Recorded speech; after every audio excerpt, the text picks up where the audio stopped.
പ്രിയപ്പെട്ട വിദ്യാർത്ഥികളെ, കഴിഞ്ഞ ക്ലാസ്സിൽ നമ്മൾ ഡിസ്കസ് ചെയ്തത് guarantee of profit to a partner.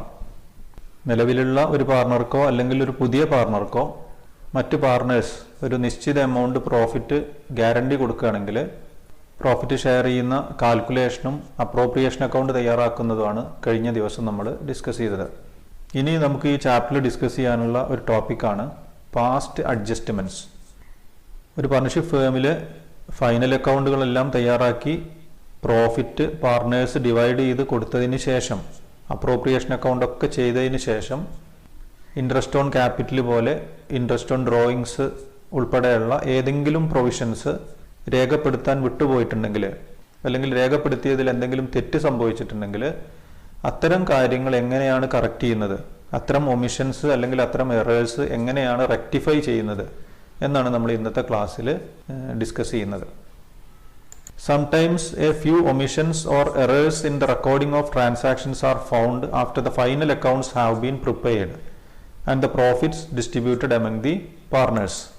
The omission may be in respect of interest on capital, interest on drawings, interest on partners loan, partners salary, partners commission or outstanding expenses. Interest on capital എഴുതാൻ വിട്ടുപോകാം, interest on drawings ആവാം, പാർട്ട്നേഴ്സിൻ്റെ salary, commission, ഏതെങ്കിലും outstanding എക്സ്പെൻസുകളൊക്കെ final account ചെയ്തതിന് ശേഷമാണ് അത്തരം തെറ്റുകൾ കണ്ടെത്തുന്നതെങ്കിൽ അത്തരം തെറ്റുകൾ എങ്ങനെയാണ് തിരുത്തേണ്ടത് എന്നാണ് നമ്മൾ ഇന്ന് പഠിക്കുന്നത്. These errors can be rectified in any of the following ways. രണ്ട് പ്രധാനപ്പെട്ട മെത്തേഡുകളാണ് ഇത്തരം തെറ്റുകൾ തിരുത്തുന്നതിന് വേണ്ടിയിട്ട് നമ്മൾ പരിചയപ്പെടുന്നത്. ഒന്നാമത്തേതാണ് adjustments can be made through profit and loss adjustment account. അതിലൊന്നാമത്തെ മെത്തേഡിൽ നമ്മൾ ചെയ്യുന്നത് പഴയ അക്കൗണ്ടുകളൊന്നും റീഓപ്പൺ ചെയ്യാതെ, ഇൻട്രസ്റ്റ് ഓൺ ക്യാപിറ്റൽ വിട്ടുപോയിട്ടുണ്ടെങ്കിൽ ഇൻട്രസ്റ്റ് ഓൺ ക്യാപിറ്റൽ അക്കൗണ്ട് നമ്മൾ ഓപ്പൺ ചെയ്യുന്നില്ല, ഇൻട്രസ്റ്റ് ഓൺ ഡ്രോയിങ്സ് ആണ് വിട്ടുപോയതെങ്കിൽ അതും നമ്മൾ ഓപ്പൺ ചെയ്യുന്നില്ല. അത്തരം വിട്ടുപോയ കാര്യങ്ങളെല്ലാം കറക്റ്റ് ചെയ്യുന്നതിന് വേണ്ടി ഒരു profit and loss adjustment account തയ്യാറാക്കി തെറ്റ് തിരുത്തുന്നതാണ് ഒന്നാമത്തെ മെത്തേഡ്. രണ്ടാമത്തെ method adjustments directly in the capital accounts of concerned partners. രണ്ടാമത്തെ മെത്തേഡിൽ ചെയ്യുന്നത് ആകെ വന്നിട്ടുള്ള തെറ്റുകളുടെ ഒരു നെറ്റ് ഇഫക്റ്റ് കണ്ടെത്തുന്നു. ഇപ്പോൾ ചില പാർട്ട്നേഴ്സിൻ്റെ ക്യാപിറ്റൽ അക്കൗണ്ടിൽ ചില എമൗണ്ടുകൾ കൂട്ടി എഴുതേണ്ടി വരും, മറ്റു പാർട്ട്നേഴ്സിൻ്റെ അക്കൗണ്ടുകളിൽ എമൗണ്ടുകൾ ചിലപ്പോൾ കുറച്ച് എഴുതേണ്ടി വരും. ഇപ്പോൾ ഏതൊക്കെ പാർട്ട്നേഴ്സിൻ്റെ ക്യാപിറ്റൽ അക്കൗണ്ടിലാണ് എമൗണ്ട് കൂട്ടേണ്ടത്, ഏതൊക്കെ പാർട്ട്നേഴ്സിൻ്റെ അക്കൗണ്ടിലാണ് എമൗണ്ട് കുറച്ച് എഴുതേണ്ടത് എന്നെല്ലാം നമ്മളൊരു കാൽക്കുലേഷനിലൂടെ ഒരു സ്റ്റേറ്റ്മെൻറ്റ് തയ്യാറാക്കി അതിൽ നിന്ന് കണ്ടെത്തി അതിനാവശ്യമായിട്ടുള്ള ജേണൽ എൻട്രി എഴുതുന്നതാണ് രണ്ടാമത്തെ മെത്തേഡ്. നമുക്കൊരു എക്സാമ്പിൾ പരിശോധിക്കാം. Ramesh and Sahir are equal partners. Their capitals as on April 1, 2019 were rupees 50,000 and rupees 1 lakh respectively. After the accounts for the financial year ending March 31, 2020 have been prepared, it is discovered that interest at the rate of 6% per annum as provided in the partnership deed has not been credited to partners' capital accounts before distribution of profit. ഇപ്പോൾ ഇവിടെ പറഞ്ഞിട്ടുള്ളത് റമീസും സഹീറുമാണ് partners, profit share ചെയ്യുന്നത് equal ആയിട്ടാണ്. Financial year തുടങ്ങുന്ന സമയത്ത് രണ്ടുപേരുടെയും capital provide ചെയ്തിട്ടുണ്ട് 50,000-ഉം 1,00,000. അങ്ങനെ 2020 മാർച്ച് 31 ഫൈനൽ അക്കൗണ്ടുകളെല്ലാം തയ്യാറാക്കി പ്രോഫിറ്റൊക്കെ ഡിസ്ട്രിബ്യൂട്ട് ചെയ്ത് കഴിഞ്ഞു. അതിനുശേഷം അവർ കണ്ടെത്തുന്നത് it is discovered that interest at the rate of 6% per annum as provided in the partnership deed has not been credited. Interest on capital അക്കൗണ്ടിലേക്ക് ക്രെഡിറ്റ് ചെയ്യുന്നതിനും അപ്രോപ്രിയേഷൻ അക്കൗണ്ടിൽ ഡെബിറ്റ് ചെയ്യാനും അവർ വിട്ടുപോയിട്ടുണ്ട്. അപ്പോൾ ഈ സാഹചര്യത്തിൽ എങ്ങനെയാണ് ഈ തെറ്റുകൾ തിരുത്തേണ്ടത്? അപ്പോൾ ഈ എക്സാമ്പിളിൽ രണ്ട് തെറ്റുകളാണ് സംഭവിച്ചിട്ടുള്ളത്. 2 errors are occurred. ഒന്നാമത്തെ എറർ, പാർട്ട്നേഴ്സിൻ്റെ ക്യാപിറ്റൽ അക്കൗണ്ടിൽ ഇൻട്രസ്റ്റ് ക്രെഡിറ്റ് ചെയ്തിട്ടില്ല. Interest on capital not credited to partners capital account. അപ്പോൾ ആദ്യം ക്രെഡിറ്റ് ചെയ്യാൻ വിട്ടുപോയിട്ടുള്ള ഇൻട്രസ്റ്റ് എത്രയാണെന്നുള്ളത് കാൽക്കുലേറ്റ് ചെയ്യാം. ഇൻട്രസ്റ്റ് റേറ്റ് 6% ആണ്. റമീസിൻ്റെ ക്യാപിറ്റൽ 50,000-ഉം സഹീറിൻ്റെ ക്യാപിറ്റൽ 1,00,000-ആണ്. അപ്പോൾ ആദ്യം റമീസിൻ്റെ ഇൻട്രസ്റ്റ് കാൽക്കുലേറ്റ് ചെയ്യാം. 50,000 ഇൻറ്റു 6/100, 6% ഒരു വർഷത്തേക്കുള്ള ഇൻട്രസ്റ്റ്. അങ്ങനെ വരുമ്പോൾ റമീസിന്റെ ഇൻട്രസ്റ്റ് കിട്ടുന്നത് 3000.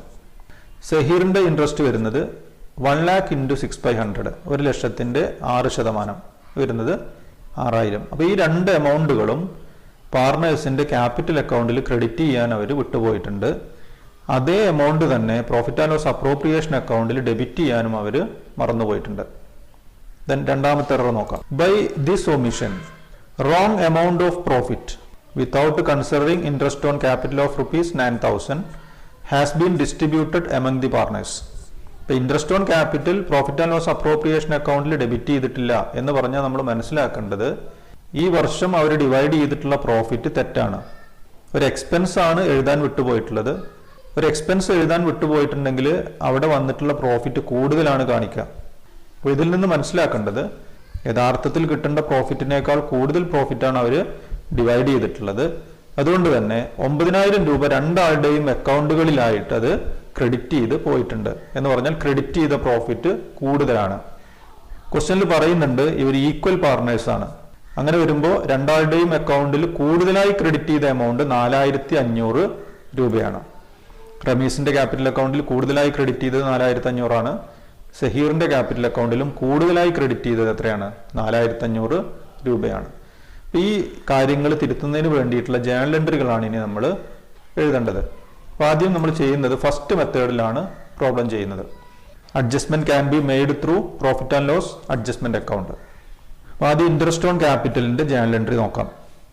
ഇവിടെ നമ്മൾ interest on capital account reopen ചെയ്യുന്നില്ല. പകരം ഇൻട്രസ്റ്റ് ഓൺ ക്യാപിറ്റലിന്റെ amount profit and loss adjustment അക്കൗണ്ടിലേക്കാണ് ഡെബിറ്റ് ചെയ്യുന്നത്. Profit and loss adjustment account debtor to Rameez capital account to Zaheer's capital account. ഇപ്പോൾ രണ്ടാളുടെയും ക്യാപിറ്റൽ അക്കൗണ്ട് നമ്മൾ ക്രെഡിറ്റ് ചെയ്തിട്ടുണ്ട്. ഡെബിറ്റ് ചെയ്തത് പ്രോഫിറ്റ് ആൻഡ് ലോസ് അഡ്ജസ്റ്റ്മെന്റ് അക്കൗണ്ടാണ്. 9,000 രൂപയുടെ ഒരു എക്സ്പെൻസ് ആണ് ഇപ്പോൾ നമ്മൾ രേഖപ്പെടുത്തിയിട്ടുള്ളത്. എന്ന് പറയുമ്പോൾ ഈ അഡ്ജസ്റ്റ്മെന്റിൽ വരുന്നത് ഒരു ലോസ് ആണ്, ലോസ് ഓഫ് അഡ്ജസ്റ്റ്മെന്റ് ആണ്. ആ ലോസ് നമ്മൾ പാർട്ട്നേഴ്സിന്റെ ക്യാപിറ്റൽ അക്കൗണ്ടിലേക്ക് ഡെബിറ്റ് ചെയ്യണം. എഴുതേണ്ടത് Rameez capital account debtor Zaheer's capital account debtor to profit and loss adjustment account. ഇതാണ് രണ്ടാമത്തെ ജേണൽ എൻട്രി. രണ്ട് ജേണൽ എൻട്രികളാണ് എഴുതിയത്. ഒന്ന് ഇൻട്രസ്റ്റ് ഓൺ ക്യാപിറ്റലിന്റെ ജേണൽ എൻട്രി എഴുതി. ദെൻ ആ ഇൻട്രസ്റ്റ് ഓൺ ക്യാപിറ്റൽ എഴുതുന്നത് കൊണ്ട് വരുന്നൊരു ലോസ് ഉണ്ട്. ആ ലോസ് നമ്മൾ ക്യാപിറ്റൽ അക്കൗണ്ടിലേക്ക് ഡെബിറ്റ് ചെയ്തു. ഇങ്ങനെയാണ് ഇൻട്രസ്റ്റ് ഓൺ ക്യാപിറ്റൽ വിട്ടുപോയിട്ടുണ്ടെങ്കിൽ ആ എറർ നമ്മൾ പരിഹരിക്കേണ്ടത്. ഇനി രണ്ടാമത്തെ മെത്തേഡ് നോക്കാം. Adjustment can be made directly in partners capital account. പാർട്ട്നേഴ്സിന്റെ ക്യാപിറ്റൽ അക്കൗണ്ട് നേരിട്ട് എഴുതുന്ന മെത്തേഡാണ് രണ്ടാമത്തെ മെത്തേഡ്. ഇവിടെ നമ്മൾ profit and loss adjustment account തയ്യാറാക്കുന്നില്ല.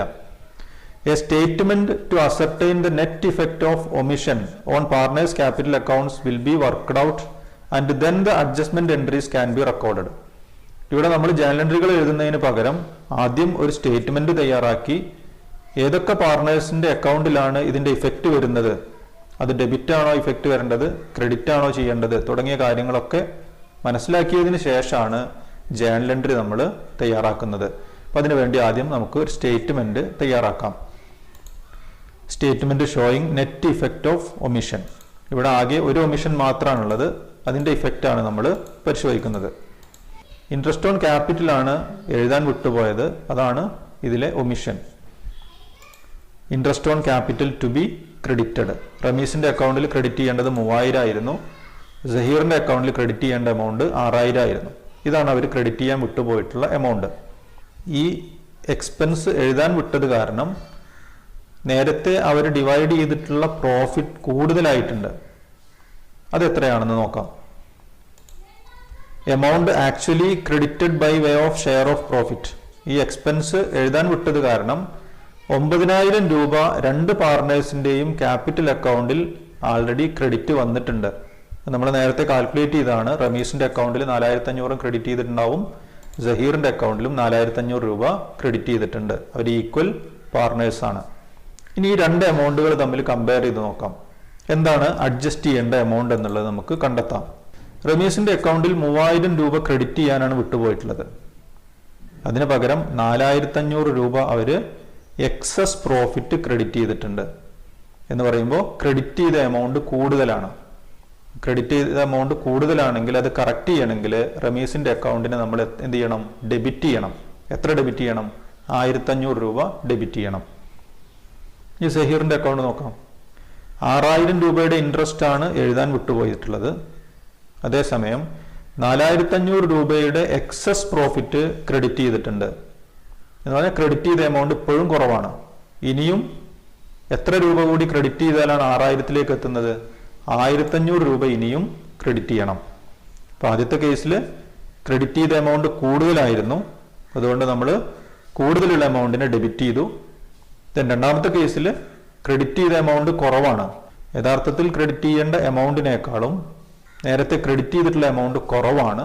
അതുകൊണ്ട് നമ്മൾ ഇനിയും ക്രെഡിറ്റ് ചെയ്യേണ്ട എമൗണ്ട് 1500 വരുന്നത്. ഇതിൽ നിന്ന് നമുക്ക് ജേണൽ എൻട്രി കണ്ടെത്താൻ കഴിയും.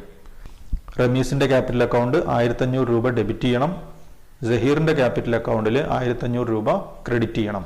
ജേണൽ എൻട്രി വരുന്നത് റമീസ് ക്യാപിറ്റൽ അക്കൗണ്ട് അറ്റർ 1500 to Zaheer's capital account 1500. Adjustment for omission of interest on capital. അപ്പം ഇങ്ങനെ നമുക്ക് ആ തെറ്റ് നമുക്ക് ഈ ജേണൽ എൻട്രി എഴുതിയിട്ട് പരിഹരിക്കാൻ കഴിയും. ഒരു എക്സാമ്പിൾ കൂടി നമുക്ക് പരിശോധിക്കാം. A, B and C are partners in a firm with capitals of rupees 1 lakh, rupees 80,000 and rupees 60,000 respectively. അപ്പോൾ 3 പാർട്ട്നേഴ്സ് ഉണ്ട്. എയും ബിയും സിയും ആണ്. അവരുടെ ക്യാപിറ്റൽ പറഞ്ഞിട്ടുണ്ട് 1,80,000, 60,000. The net profit for the year ended March 31, 2020 was rupees 60,000. 2020 March 31 അവസാനിക്കുന്ന സമയത്ത് അവർക്ക് കിട്ടിയിട്ടുള്ള നെറ്റ് പ്രോഫിറ്റ് ആണ് 60,000. The same was distributed among them in their agreed ratio of 3:1:1. അങ്ങനെ കിട്ടിയിട്ടുള്ള നെറ്റ് പ്രോഫിറ്റിനെ ഈ 3 പാർട്ട്നേഴ്സിന്റെ ക്യാപിറ്റൽ അക്കൗണ്ടിലേക്കും ക്രെഡിറ്റ് ചെയ്തിട്ടുണ്ട്. Ratio 3:1:1. It was subsequently discovered that അങ്ങനെ പ്രോഫിറ്റ് ഒക്കെ ഡിവൈഡ് ചെയ്തു പോയി. ഫൈനൽ അക്കൗണ്ടുകളൊക്കെ തയ്യാറാക്കി പ്രോഫിറ്റ് ഡിവൈഡ് ചെയ്തു.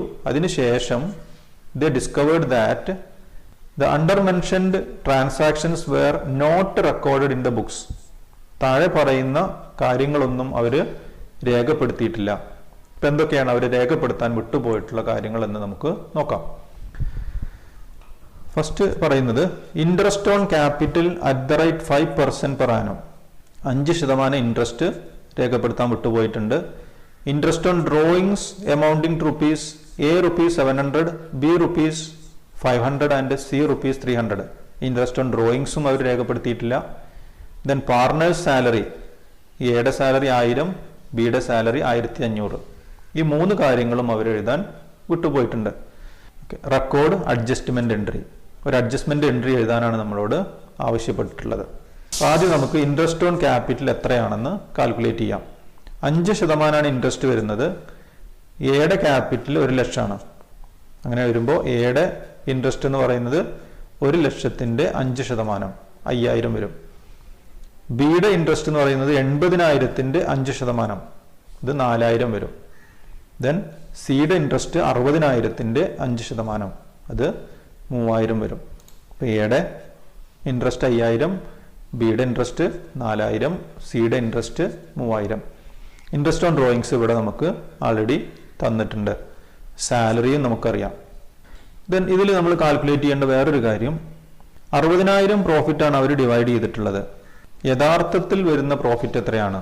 ഇവർ എഴുതാൻ വിട്ടുപോയിട്ടുള്ള എക്സ്പെൻസും ഇൻകവും രേഖപ്പെടുത്തി കഴിഞ്ഞാൽ കിട്ടുന്ന പ്രോഫിറ്റ് എത്രയാണെന്നുള്ളത് കൂടി നമ്മൾ കാൽക്കുലേറ്റ് ചെയ്യണം. അങ്ങനെ വരുമ്പോൾ the net profit after adjustments എന്ത് ചെയ്യണം? ഈ പ്രോഫിറ്റിനോട് കൂടെ ഇൻട്രസ്റ്റ് ഓൺ ഡ്രോയിങ്സ് ആഡ് ചെയ്യണം. ഇൻട്രസ്റ്റ് ഓൺ ക്യാപിറ്റലും സാലറിയും കുറച്ച് എഴുതിയാലാണ് ഇവർക്കുള്ള യഥാർത്ഥത്തിലുള്ള പ്രോഫിറ്റ് നമുക്ക് കിട്ടുന്നത്. 60,000 plus interest on drawings minus interest on capital minus salary.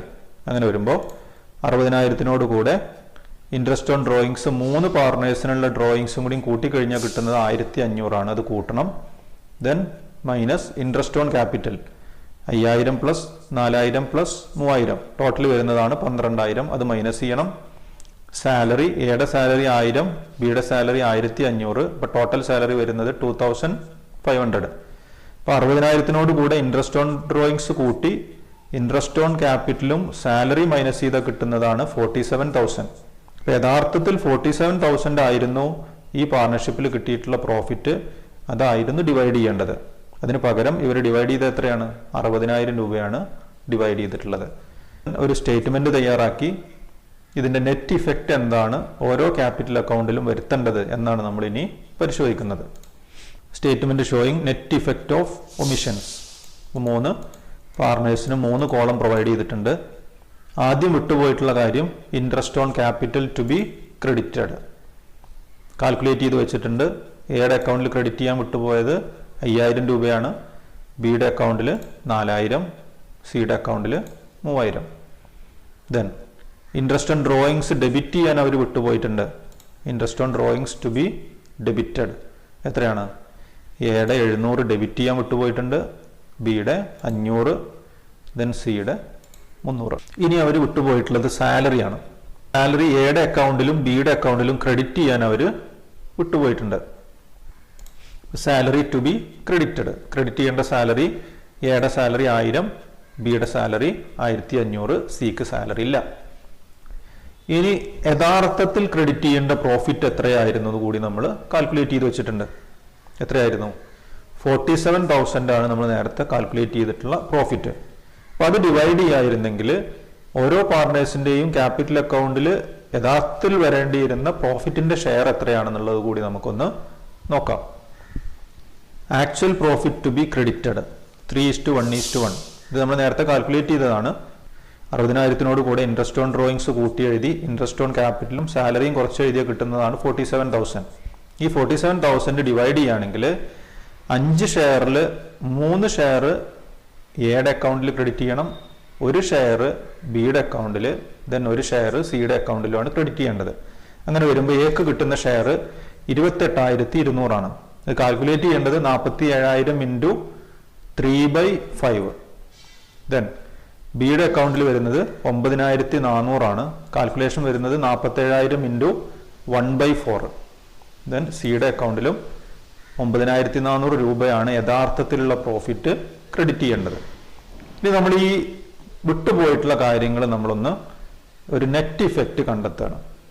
അപ്പോൾ ഈ ചില എമൗണ്ടുകളൊക്കെ ഡെബിറ്റ് ചെയ്യാനുള്ളതാണ്, മറ്റു ചില എമൗണ്ടുകളൊക്കെ ക്രെഡിറ്റ് ചെയ്യാനുള്ളതാണ്. അതിൻ്റെ ഒരു നെറ്റ് ഇഫക്റ്റ് എന്താണെന്നാണ് നമ്മൾ ഇനി പരിശോധിക്കുന്നത്. Net amount to be credited. അപ്പോൾ പ്രോഫിറ്റ് ക്രെഡിറ്റ് ചെയ്യേണ്ടി വരുന്നത് 28,200, then salary 1000, interest on capital 5000. ആ ക്രെഡിറ്റ് ചെയ്യേണ്ട എമൗണ്ടുകളെല്ലാം കൂട്ടി അതിൽ നിന്ന് ഡെബിറ്റ് ചെയ്യേണ്ട എമൗണ്ട് കുറക്കുമ്പോഴാണ് net amount to be credited നമുക്ക് കിട്ടുന്നത്. അത് വരുന്നത് 33,500 ആണ് എയുടെ അക്കൗണ്ടിൽ ക്രെഡിറ്റ് ചെയ്യേണ്ടിയിരുന്നത്.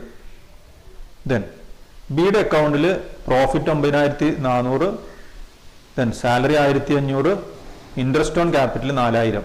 ഇത് മൂന്നും ക്രെഡിറ്റ് ചെയ്യാനുള്ള എമൗണ്ടുകളായിരുന്നു. ഡെബിറ്റ് ചെയ്യേണ്ട എമൗണ്ട് 500. ഇതിന്റെ ഡിഫറൻസ് എമൗണ്ട് ക്രെഡിറ്റ് ആണ് കൂടുതൽ വരുന്നത്. 14,400 രൂപയാണ് ക്രെഡിറ്റ് ചെയ്യേണ്ടിയിരുന്നത്. ദെൻ സിയുടെ അക്കൗണ്ടിൽ വരുമ്പോൾ ഇതിന്റെ നെറ്റ് ഇഫക്റ്റ് എന്ന് പറയുന്നത് 12,100 ആണ് ക്രെഡിറ്റ് ചെയ്യേണ്ട എമൗണ്ട്. ദെൻ യഥാർത്ഥത്തിൽ ക്രെഡിറ്റ് ചെയ്യേണ്ട നെറ്റ് ഇഫക്റ്റ് നമ്മൾ കണ്ടെത്തി കഴിഞ്ഞു. ഇനി എത്രയാണ് ക്രെഡിറ്റ് ചെയ്തിട്ടുള്ളത്? 60,000 രൂപ ഈ വർഷത്തെ പ്രോഫിറ്റ് അവർ ഈ 3 പാർട്ണേഴ്സിന്റെ അക്കൗണ്ടിലേക്കും 3:1:1 എന്നുള്ള റേഷ്യോയിൽ അവർ ഡിവൈഡ് ചെയ്ത് കൊടുത്തിട്ടുണ്ട്. അത് എത്രയാണെന്ന് കാൽക്കുലേറ്റ് ചെയ്യാം. Amount actually credited by way of share of profit. അപ്പോൾ 60,000 രൂപ ആൾറെഡി അവർ ക്രെഡിറ്റ് ചെയ്ത് കൊടുത്തിട്ടുണ്ട്. അങ്ങനെ വരുമ്പോൾ അത് ഷെയർ ചെയ്യുന്ന സമയത്ത് എയുടെ അക്കൗണ്ടിൽ അവർ ക്രെഡിറ്റ് ചെയ്തത് 36,000 രൂപയാണ്, ബിയുടെ അക്കൗണ്ടിൽ ക്രെഡിറ്റ് ചെയ്തത് 12,000 രൂപ, സിയുടെ അക്കൗണ്ടിൽ ക്രെഡിറ്റ് ചെയ്തതും 12,000 രൂപ. ഇത് കാൽക്കുലേറ്റ് ചെയ്യുന്നത് 60,000 ഇൻറ്റു 3/5, ദെൻ 60,000 ഇൻറ്റു 1/5 ബിക്കും സിക്കും വരുന്നത്. ഇനി ഓരോ അക്കൗണ്ടിലും അഡ്ജസ്റ്റ് ചെയ്യേണ്ട എമൗണ്ട് എത്രയാണെന്നുള്ളത് കാൽക്കുലേറ്റ് ചെയ്യാം. Adjustment required.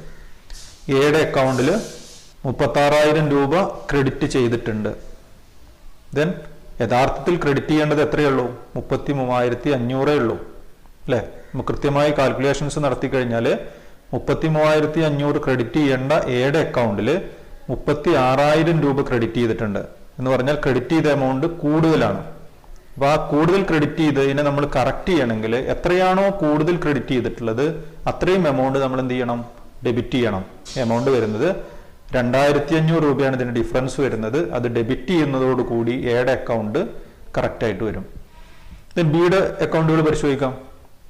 കൃത്യമായി എമൗണ്ടുകൾ കാൽക്കുലേറ്റ് ചെയ്ത് കഴിഞ്ഞാൽ 14,400 രൂപയാണ് ബിയുടെ അക്കൗണ്ടിൽ ക്രെഡിറ്റ് വരേണ്ടത്. ഇവർ ക്രെഡിറ്റ് ചെയ്തത് എത്രയാണ്? 12,000 രൂപ ക്രെഡിറ്റ് ചെയ്തിട്ടുണ്ട് എന്ന് പറയുമ്പോൾ ക്രെഡിറ്റ് ചെയ്ത എമൗണ്ട് കുറവാണ്. ഇനിയും നമ്മൾ 2,400 രൂപ ക്രെഡിറ്റ് ചെയ്യണം. അപ്പോഴാണ് ബിയുടെ അക്കൗണ്ടിലെ ബാലൻസ് കൃത്യമായി വരികയുള്ളൂ. ദെൻ സിയുടെ പരിശോധിച്ച് നോക്കാം. 12,100 രൂപയാണ് യഥാർത്ഥത്തിൽ ക്രെഡിറ്റ് ചെയ്യേണ്ടിയിരുന്നത്. പക്ഷെ അവർ പ്രോഫിറ്റ് ഷെയർ ക്രെഡിറ്റ് ചെയ്തിട്ടുള്ള എത്രയാണ്? ഇപ്പോൾ 12,000 ക്രെഡിറ്റ് ചെയ്തിട്ടുണ്ട് എന്ന് പറഞ്ഞാൽ എത്ര രൂപയുടെ ഡിഫറൻസ് വരുന്നുണ്ട്? 100 രൂപ ഇനിയും ക്രെഡിറ്റ് ചെയ്യണം. ഇപ്പോൾ എയുടെ അക്കൗണ്ടിൽ നേരത്തെ ക്രെഡിറ്റ് ചെയ്തത് കൂടുതലാണ്, ആ കൂടുതലുള്ള എമൗണ്ടിനെ ഡെബിറ്റ് ചെയ്തു. ബിയുടെയും സിയുടെയും അക്കൗണ്ടിൽ നേരത്തെ ക്രെഡിറ്റ് ചെയ്തിട്ടുള്ള എമൗണ്ട് കുറവാണ്, അതുകൊണ്ട് അഡീഷണൽ എമൗണ്ട് നമ്മൾ ക്രെഡിറ്റ് കൊടുത്തു. ദെൻ ജേണൽ എൻട്രി എഴുതുമ്പോൾ എയുടെ അക്കൗണ്ട് ഡെബിറ്റ് ചെയ്യണം, ബിയുടെ ക്യാപിറ്റൽ അക്കൗണ്ടും സിയുടെ ക്യാപിറ്റൽ അക്കൗണ്ടും ക്രെഡിറ്റ് ചെയ്യണം. S capital account at 2,500, to B's capital account 2,400, to C's capital account 100. Adjustment for omission. അപ്പോൾ ഇങ്ങനെയാണ് ജേണൽ എൻട്രി എഴുതേണ്ടത്. ഫൈനൽ അക്കൗണ്ടുകളെല്ലാം തയ്യാറാക്കി കഴിഞ്ഞതിന് ശേഷം ഏതെങ്കിലും പ്രൊവിഷൻസ് രേഖപ്പെടുത്താൻ വിട്ടുപോയിട്ടുണ്ടെങ്കിൽ അത്തരം കാര്യങ്ങൾ അക്കൗണ്ടിലേക്ക് കൊണ്ടുവരുമ്പോൾ നമ്മൾ ശ്രദ്ധിക്കേണ്ട കാര്യങ്ങളാണ് നമ്മൾ ഡിസ്കസ് ചെയ്തത്. 2 മെത്തേഡാണ് ഫോളോ ചെയ്യാറുള്ളത്. First method, adjustments can be made through profit and loss adjustment account. അപ്പോൾ തെറ്റ് പറ്റിയിട്ടുള്ള അക്കൗണ്ടുകൾ റീഓപ്പൺ ചെയ്യുന്നതിന് പകരം തയ്യാറാക്കുന്ന ഒരു അക്കൗണ്ടാണ് അഡ്ജസ്റ്റ്മെന്റ് അക്കൗണ്ട്. അങ്ങനെ നമുക്ക് ആ തെറ്റുകൾ പരിഹരിക്കാൻ കഴിയും. രണ്ടാമത്തെ മെത്തേഡ്, എല്ലാ തെറ്റുകളും വിശകലനം ചെയ്ത് ആരുടെ ക്യാപിറ്റൽ അക്കൗണ്ടിലാണോ കുറവ് വന്നിട്ടുള്ളത് ആ അക്കൗണ്ടിൽ നമ്മൾ കൂട്ടി എഴുതും. ആരുടെ ക്യാപിറ്റൽ അക്കൗണ്ടിലാണോ നേരത്തെ ക്രെഡിറ്റ് ചെയ്തിട്ടുള്ള എമൗണ്ട് കൂടുതൽ വന്നിട്ടുള്ളത് ആ അക്കൗണ്ടിൽ നമ്മൾ കുറച്ച് എഴുതുകയും ചെയ്യും. അതിനു വേണ്ടിയിട്ടുള്ള ജേണൽ എൻട്രി എഴുതി പരിഹരിക്കുന്ന ഒരു മെത്തേഡാണ് രണ്ടാമത്തെ മെത്തേഡ് നമ്മൾ പരിചയപ്പെട്ടത്.